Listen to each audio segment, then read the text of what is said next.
여러분, 베드로전서의 그 주제라고 그럴까요? 주제는 사실은 고난입니다.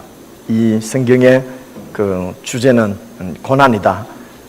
그래서 이제 우리가 이렇게 제가 말씀을 강론을 할 때에 베드로전서, 이 성경은 이런 책이구나 하는 것을 여러분들이 이렇게 알게 되면은요, 평생 그 말씀이 잊어버리지 않습니다. 외우거나 이러면은 잊어버리는데요.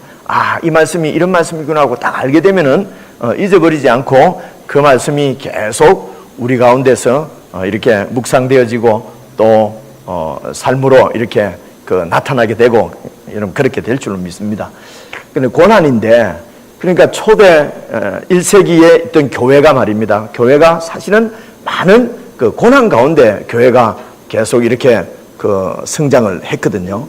그래서 이제 학자들이, 성경을 연구한 학자들이 이 베드로전서는 여러분 AD 64년에 그 네로가 이제 네로 황제 그때부터 이게 기독교에 대한 핍박이 점점 이렇게 거세어집니다.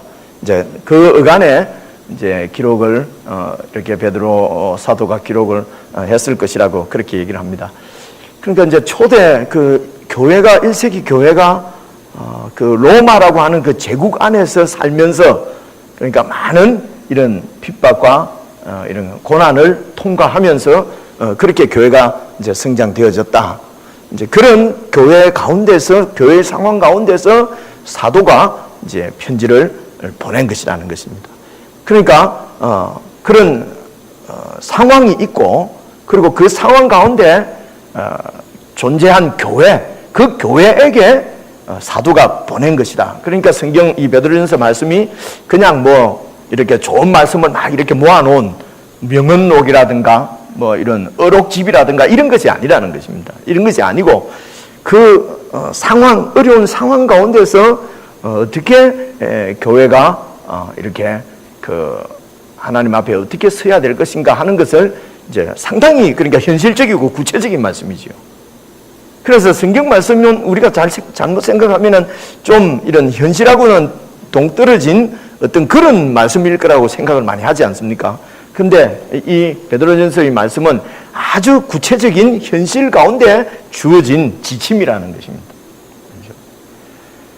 그래서 그런 교회가 이제 꼭 알아야 될 말씀이 이제 이 말씀입니다. 그 교회가, 그 어려운 상황 가운데 있는 교회에게 베드로가, 사도가 이제 편지를 보냈다는 것입니다.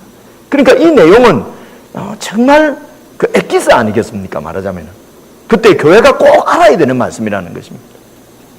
오늘 우리가 이런 제국 가운데, 이 물신이 지배하는 이런 제국 가운데서 그리스도인으로 살아가는 데서 이 베드로전서에 있는 말씀은 꼭 알아야 되는 말씀이라는 것입니다. 그러니까 이 말씀을 제껴놓고 다른 우리가 힘을 얻을 수 있는 다른 지금 이 세상 이야기를, 좋은 교훈 이야기를 지금 저와 여러분이 할 시간이 없다는 것입니다. 이 말씀이 지금 그러니까 우선은 이 말씀이 저와 여러분이 외울 정도로 완전히 우리 것이 되도록 말씀을 잘 이렇게 깊이 읽고 묵상하고 뜻을 이해하고 이런 말씀이구나 하는 것을 아는 것이 중요하지 않겠습니까? 우리 사무가 말입니다. 당신 말을 자꾸 이렇게 길게 하지 말고 핵심을 탁탁 좀 말을 하라고.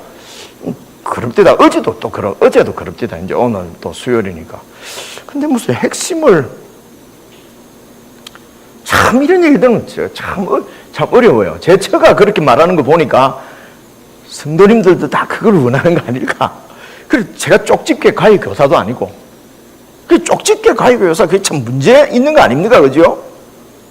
그래서 좋은 명문 대학은 들어가고 무슨 고시 시험에는 합격하는데도 전혀 이렇게 판사가 돼도 판사에 걸맞는 인격이라든가 검사가 돼도 검사에 걸맞는 인격이 안 되는 이런 경우가 많이 있지 않습니까? 의사가 돼도 쪽집게 가해를 해서 의사는 됐는데, 그죠? 의사로서의 어떤 이런 그런 인격이라든가 이런 것들이 안 돼 있는 경우가 많지 않냐는 거죠. 그죠? 그래서 성경 말씀도 쪽집게로 이렇게 하면은 인격은 안 될 거라고 생각합니다. 그죠?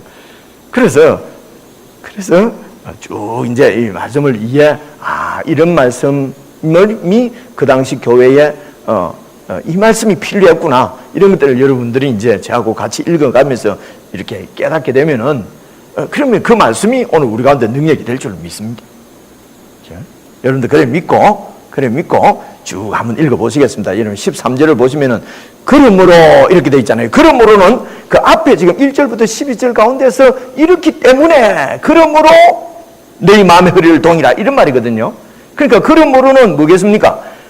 우리가 영혼의 구원을 받은 사람이기 때문에, 우리가 영혼의 믿음은 결국 영혼의 구원을 받은 사람이기 때문에 그러므로, 그래서 이 영혼의 구원이 뭐냐?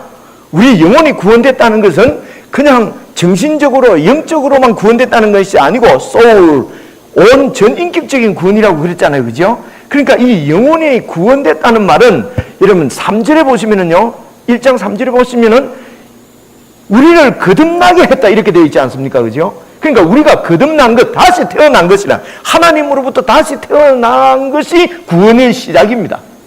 그래서 하나님으로부터 다시 태어나는 것을 거듭난다고 그러는데, 거듭나게 되면은 하나님의 자녀가 되는 거 아니에요. 태어나는 것이니까. 그죠? 지금 우리 이렇게 임신해가 있는 우리 자매들이 여럿 있지 않습니까? 그죠? 좀 있으면 12월 말쯤 되면 이제 막 태어날 것입니다. 태어나니까 그 가정의 자녀가 되는 것이거든요. 그 부모님의. 그래서 우리가 거듭난다는 것은 원래 원어상으로는 위로부터 난다는 뜻이에요. 하나님으로부터 태어났기 때문에 우리가 하나님의 자녀라고 얘기합니다. 이것이 바로 구원의 시작입니다. 구원이 시작된 것이죠. 하나님의 자녀로서. 그런데 하나님께서 나만 놓고 가만 놔두겠느냐는 것입니다. 그죠? 그래서 하나님의 자녀가 아주 이렇게 성숙한 완전한 하나님의 아들의 모습이 될 때까지 하나님이 양육을 하신다는 말이죠. 우리 아이들을 여러분들이 부모님들이 양육하는 것처럼 어느 정도까지 양육을 하느냐 하면은 여러분 그게 7절에 나옵니다. 7절 보십시오. 너희 믿음의 확실함은 불로 연단하여도 없어질 금보다 더 귀하여, 그 다음부터입니다. 예수 그리스도께서 나타나실 때에, 예수님께서 재림하실 때에 칭찬과 영광과 존귀를 얻을 정도로 하나님이 우리를 키우신다는 것입니다. 그래서 구원은 계속 오늘 우리 집사님 기도하시면서 성화 말씀하셨는데, 성화도 따로 떨어져 있는 것이 아니고 그게 구원입니다. 계속 구원을 받아가는 것이죠. 그죠? 그래서 성화, 점점 거룩해진다는 것이거든요. 거룩해져서 어느 정도 예수님께서 다시 오실 때 예수님으로부터 칭찬도 받고, 그리고 또 뭐죠? 영광도 받고 존귀함도 받을 정도로 그렇게 우리를 이렇게 하나님이 키워가신다는 것입니다.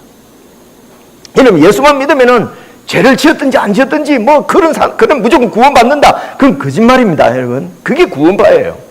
구원은 그런 게 아니에요. 우리가 그대로 들어온 대로 그대로 아주 엉터리인 채로 하나님께서 우리를 구원하실 리가 없지요.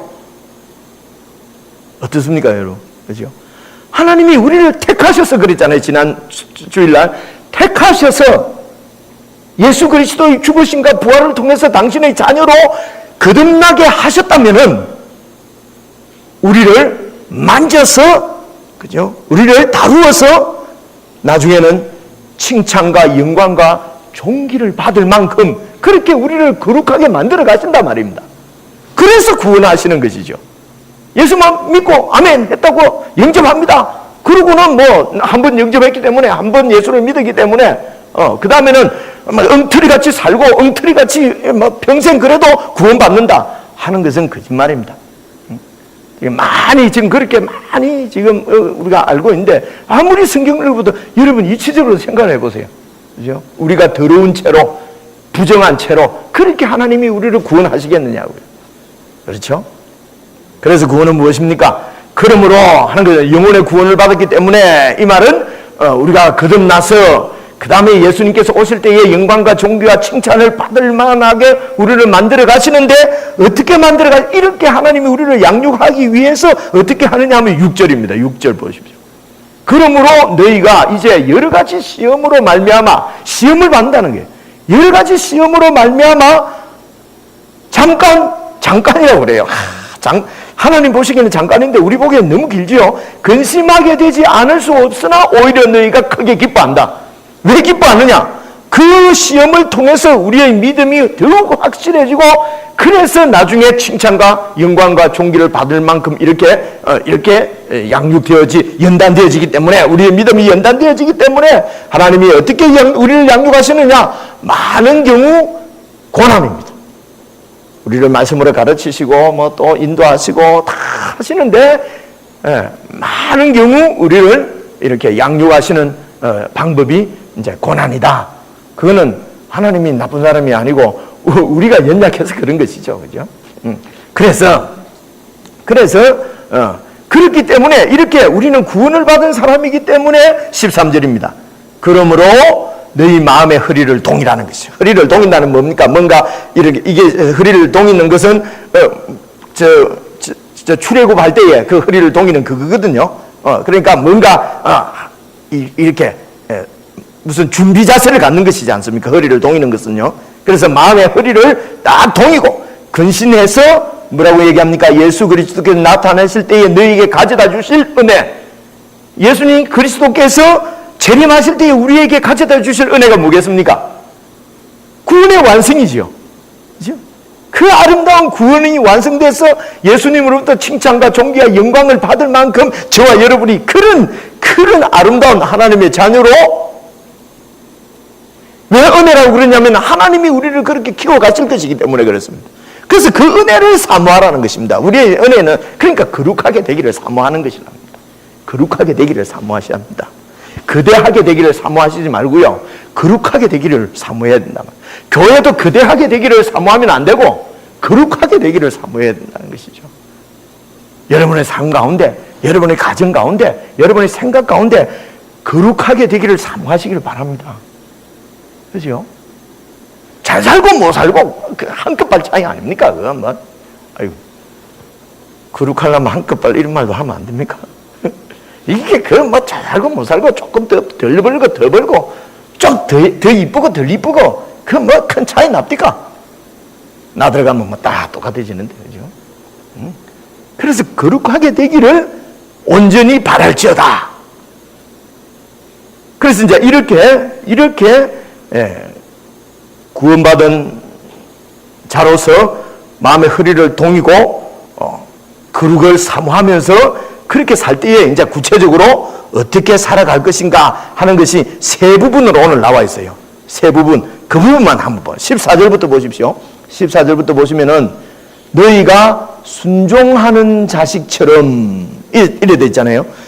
순종하는 자식처럼, 이것이 바로 구원받은 거듭난 사람들의 그 존재가, 그 정체성이 바로 순종하는 자식입니다. 여러분 2절에 보면은 하나님께서 우리를 택하셨는데 왜 택하셨다고요? 예수께 순종하기 위해서 택했다고 그랬잖아요. 이런 것을 잘 보셔야 합니다. 순종하게 하기 위해서 택했는데, 그래서 거듭났다, 구원받았다 하면은 어떤 특성이 있느냐? 순종하는 자식이란 말입니다. 그래서 하나님 말씀에 예수님께 순종하려고 하면은 어떻게 해야 되느냐? 전에 알지 못할 때에, 진리를 알지 못하고 예수님을 알지 못할 때에 따르던 너희 사욕을 본받지 말고, 사욕, 자기 욕심대로 자기 하고 싶은 대로 살던 그것을 본받지 말고, 사욕이 뭡니까? 이게 우상이거든요.